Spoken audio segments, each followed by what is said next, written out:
On the evening of November 16, 2023, the Sheriff's Association of Texas President Larry Smith received information relating to the alleged misappropriation of Sheriff's Association of Texas funds over an alleged extended period by the Executive Director of the Association, Steve Westbrook. Association President Smith also received information that an active investigation into the accusations regarding Executive Director Westbrook was being conducted by the Texas Attorney General's office. Association President Smith contacted the investigator for the Attorney General's office that was assigned to this investigation. On November 17th, the Sheriff's Association of Texas became aware of the Attorney General's action to secure documents, and the association is fully cooperating. Once it was determined the investigator from the Attorney General's office had been in contact with the Association Executive Director Steve Westbrook and had made him aware of the investigation, a meeting of the Board of Directors was immediately had.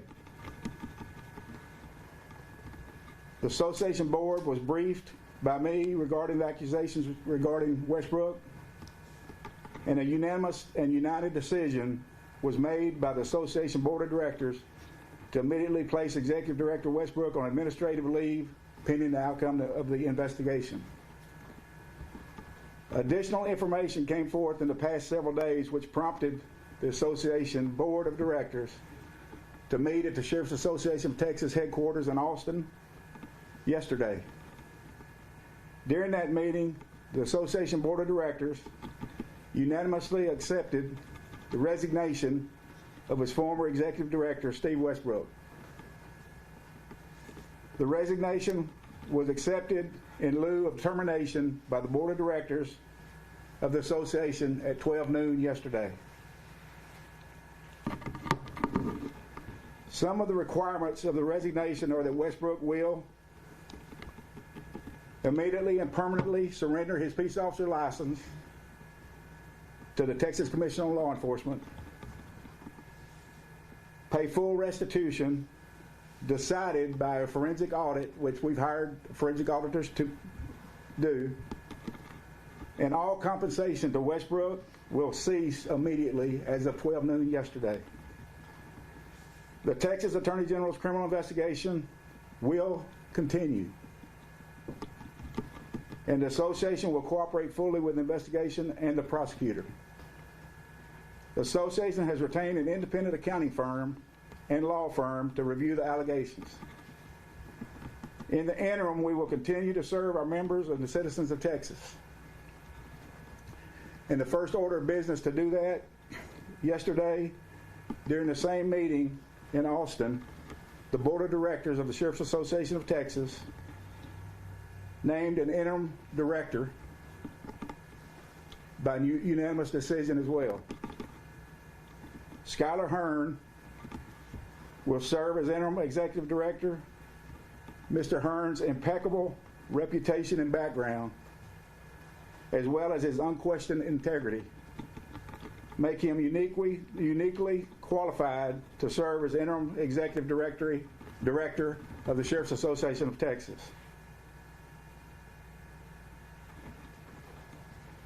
Skylar enjoyed a 26-year history with the Department of Public Safety.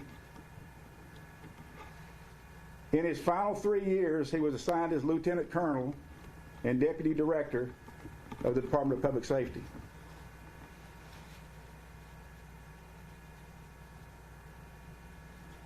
Skylar is also a graduate of the FBI National Academy in Quantico, Virginia, Northwestern University School of Police Staff Commandment, the Texas Governor's Executive Development Program, and as of our employment of him yesterday, he was assigned to the Texas Association of Counties, which we refer to as TAC, and was assigned to the Sheriff's Association of Texas Legislative Committee, where he worked for us at the Capitol.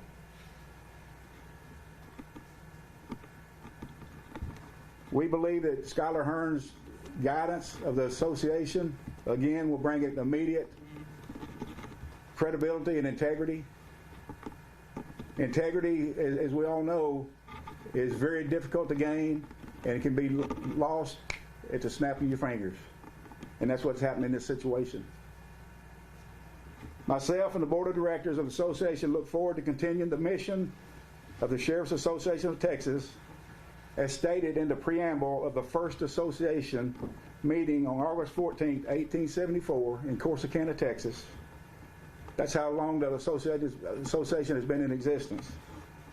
That we as sheriffs have assembled in convention for no political purpose whatsoever, but for the purpose of more successfully aiding each other as officers to execute the laws in the discharge of our duties against criminals, and for the further and better protection of the citizens of our respective counties and the state at large.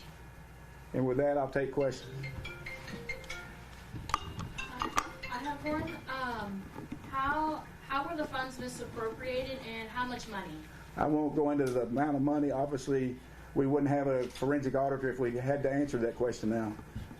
And I won't go into any parts of the criminal investigation. As I said, the Attorney General's office is investigating, and we never go into any parts of criminal investigation until they're finalized. What was your relation like personally with Westbrook? I had a great relationship, as did everyone. It's a big surprise to everyone. For me, what kind of funds were stolen and what were they supposed to be used for? Again, that goes into the criminal investigation. Is Executive Director voted on, and how long was Westbrook in the position?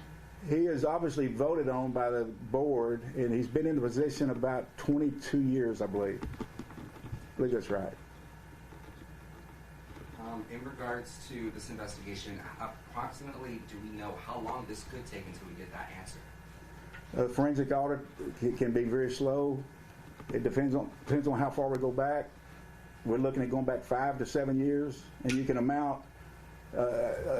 you can guess or estimate how much business the association does, the conferences every year. Every piece of paper has to be touched and audited, and it's going to take a significant amount of time, depending on how far we choose to go back, but it's going to be probably somewhere between 5 and 7 years. But I will say the amount of funds appear to be significant and over a long period of time. Are you able to confirm if he made about $241,000 annually? I'm not going to go into his paycheck. And then could you start or reiterate how this investigation got started? Was someone looking at paperwork and was like, this doesn't look right? I believe this investigation began with a tip from 2 employees of the Sheriff's Association, for which we were forever grateful. And when was that tip brought to your attention? It was brought to my attention on the 16th of this month. And I immediately couldn't move forward at that time because Executive Director Westbrook had not been yet contacted by the Attorney General's office, and I did not want to give up the secret of his investigation. And to double confirm, so in regards to the unanimous decision to put him on leave, depending on the investigation, so the decision was made to put him on leave, and then Westbrook himself already gave a resignation after that. Is that correct? Okay, restate your question one more time. Yeah, so you said that there was a unanimous decision by the board to put Westbrook on leave due to the investigation. Did Westbrook also resign his position at this moment? Yes, that's what that means. Okay. Instead of being terminated, he resigned and was allowed to resign with no promises or anything made to him of any sort whatsoever. Can we get a little more information on his background? Where did he come from in regards to before this position? Just from personal knowledge, I believe he began his law enforcement career probably in the 70s in the Henderson County Sheriff's Office. He worked for the Texas Department of Corrections for numerous years. He was a captain over the K-9 program. He worked at the Coalfield unit. Then he went to work after that at the Texas Southwest Cattle Raisers Association as a special ranger for them. And then he's been with us for 22 years. Would you say this is a shock to the Texas Sheriff's Association? It's a shock for every sheriff that knew him. Absolutely. As in this type of situation that happens way too often anymore in life, it is to anyone that thinks they know someone and then something like this happens. And to your knowledge, nothing seemed out of the ordinary, though, kind of like where your funds go. I know we were speaking that, funds help get uniforms or anything within your organization, but to your knowledge, everything just seems smooth. I will tell you like this, and this is the way I'll answer that question. I've been president for 4 months. Things are going to change. The way the accountability is going to change, the way things are set up are going to change. 2 people will be handling money from this point forward. It will require double signatures, and many other things will be checked and balances will be put in place to ensure this never happens, and it gives a black eye to the Sheriff's Association of Texas again. In regards to, can you tell us his age at this time? He's in the neighborhood of 64, 65. And in this case, of course, the investigation is ongoing. What do you have to say to anybody else, a part of the association, that's thinking about possibly doing something criminal? Well, I would hope anybody part of the association is doing anything criminal. I think they already know that. That's the one. It's a very small part that handles any funding or anything. We have probably 5 or 6 people in that whole building. And 2 of those, if not 3 of those 5 or 6, are the ones that let us know about it. So it's a shame that it went on for so long and it wasn't caught earlier, but we've got a strong board in place at this time, thank God, and I think that God had something to do with it. And I have one last question. You said for so long. He's been there for 22 years. Y'all, the investigation's going back 5 or 6 years. Is that how long y'all believe misappropriating funds has been going on for? Okay, nobody said the investigation's going back 5 or 6 years. Our audit is going back 5 or 6 years. The investigation, the criminal investigation, is on the Attorney General. Then he can go back as far as he wants. I'm not getting in his business. I will assist him in any way possible, which we have been. So that's the only way I can answer that. Questions I have? Is there anything else you would like to say? No, ma'am. All right, thank you so much. Thank you. Thank you.